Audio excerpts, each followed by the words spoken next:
सुमन यार, इस बार घर की ईएमआई तुम पे कर दोगी क्या? क्यों? मैं क्यों पे करूं? ये तो तुम्हारा काम है। अरे यार, इस बार ना मेरा थोड़ा हार्ट टाइट चल रहा है। इस बार तुम पे कर दो। 2 महीने बाद ना मेरी कार की ईएमआई खत्म हो जाएगी, फिर सब ठीक हो जाएगा। तो मुझे एक बात बताओ, अगर सब कुछ मुझे ही करना है तो मुझे तुम्हारी क्या जरूरत है? क्या बोला? हाँ, अगर एक औरत को सब कुछ अकेले ही करना है तो उसे आदमी की क्या जरूरत है? अकेली नहीं रह लेगी वो। तुम सोच के बोल रही हो? जो कुछ भी बोल रही हो। सोच समझ के ही बोल रही हूँ मैं। खुद का कमाती हूँ, खुद के खर्चे खुद उठाती हूँ, और अगर मुझे तुम्हारे खर्चे उठाने पड़ेंगे तो फिर मुझे तुम्हारी क्या जरूरत है? अच्छा, ये बात है। अच्छा मुझे ये बता ना, तुम्हें कितना टाइम हुआ जॉब करते हुए? 1-1.5 साल से तो ज्यादा ही हो गए। और इन टाइम में तुमने कितना पैसा कमाया? 9-10 लाख रुपए तो कमा ही लिए होंगे। और इन पैसों में से तुमने मुझ पे या इस घर पे कितने पैसे खर्च किए? अरे करती तो हूँ, अब क्या हर एक चीज थोड़ी ना याद रखूंगी मैं। अच्छा, तो तुम्हें याद नहीं है। मैं याद दिलाता हूँ। घर की ईएमआई पे करती हो तुम? गाड़ी की ईएमआई पे करती हो तुम? या फिर घर का राशन लाती हो तुम? या बच्चों के स्कूल की फीस जमा करती हो? या फिर मेड को सैलरी देती हो? बताओ, कुछ तो करती होगी। मैं क्यों करूंगी ये सब? ये जितने भी काम है ना, ये सब तुम्हारा काम है, मेरा नहीं। अच्छा, और ये मेरा काम क्यों है? Because you are the provider, you are the man. अच्छा, तो मैं प्रोवाइडर हूं, मैं मैन हूं।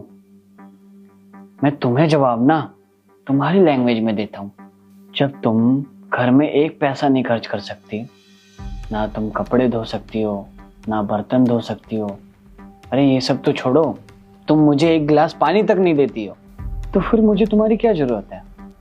जब सब कुछ मुझे ही करना है तो मुझे एक औरत की क्या जरूरत है? अगर तुम्हें मेरी जरूरत नहीं है तो कहीं और तो रहना पड़ेगा ना। कहीं और जाओगी, रहोगी, घर का रेंट देना पड़ेगा, बिजली का बिल देना पड़ेगा, राशन लाना पड़ेगा, मेड लगाओगी, उसकी भी सैलरी देनी पड़ेगी, और कहीं आने जाने के लिए गाड़ी भी लेनी पड़ेगी, फिर उसकी ईएमआई पे करोगी।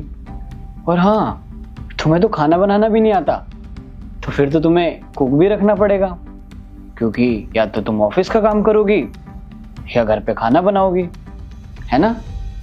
दोनों में से एक ही तो कर पाओगी ना। अगर इन सब चीजों को मिला दो ना, तो इन सब का खर्चा ना तुम्हारी सैलरी से भी ज्यादा होता है। तुम ना बाहर जाके रह लोगी, सब कुछ कर लोगी, लेकिन यहाँ साथ रहते हुए ना थोड़ा सा भी खर्च नहीं करोगे। कितनी अच्छी सोच है ना तुम्हारी। तुम्हारा पैसा तुम्हारा और मेरा पैसा हमारा। तुम्हें याद है, जॉब से पहले तुम कोई कोर्स करना चाहती थी, मैंने वो सारे कोर्स तुम्हें करवाए, और जो पैसा लगना था मैंने वो सब पैसा लगाया। तब तो तुमने नहीं बोला कि मुझे तुम्हारे पैसे नहीं चाहिए, मुझे तुम्हारी ज़रूरत नहीं है। मैं हर साल 30 से 35 लाख रुपए कमाता हूँ। 25 लाख रुपए की गाड़ी ली है और ये 3 करोड़ रुपए का घर लिया है। क्यों लिया है? किसके लिए लिया है? अगर मैं ये सब नहीं लेता ना, तो इतने पैसे में ना मैं पूरी दुनिया घूम लेता। हर कंट्री में ना अलग अलग लड़कियों के साथ रहता मैं। क्या जरूरत है मुझे शादी करने की, बच्चा पैदा करने की, या अपनी फैमिली के लिए इतना सब कुछ करने की? एक मर्द ना सालों से, हर सालों से छोड़ो, जमाने से पैसा कमाता हुआ आ रहा है, लेकिन उसने कभी नहीं बोला कि मुझे औरत की जरूरत नहीं है।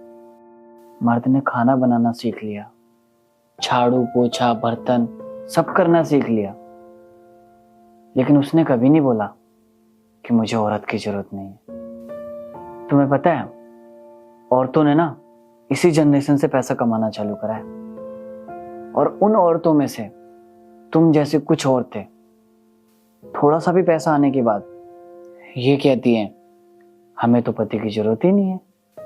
सुमन, तुमसे मैं डबल पैसा कमाता हूं। अगर तुम आज मुझे छोड़ के जाओगी ना, तो 2-3 लड़कियां रख सकता हूँ, आराम से ऐश से अपनी जिंदगी बिता सकता हूँ, बिना किसी चिक चिक के और बिना किसी EMI के। लेकिन मैं फिर भी क्यों रह रहा हूँ तुम्हारे साथ? पता है क्यों रह रहा हूँ? क्योंकि हर इंसान को ना एक पार्टनर की जरूरत होती है, जो उसके सुख दुख में उसके साथ खड़ा रहे। लेकिन ये बात तुम्हें समझ में नहीं आएगी, क्योंकि तुम्हारे अंदर पैसों का घमंड आ चुका है। और हाँ, आखिरी बात, तुम्हें मेरे साथ रहना है या नहीं रहना है, उससे मुझे कोई मतलब नहीं है। अगर तुम्हें इस घर में रहना है तो बराबर के पैसे देने पड़ेंगे। सोच समझ के बताता।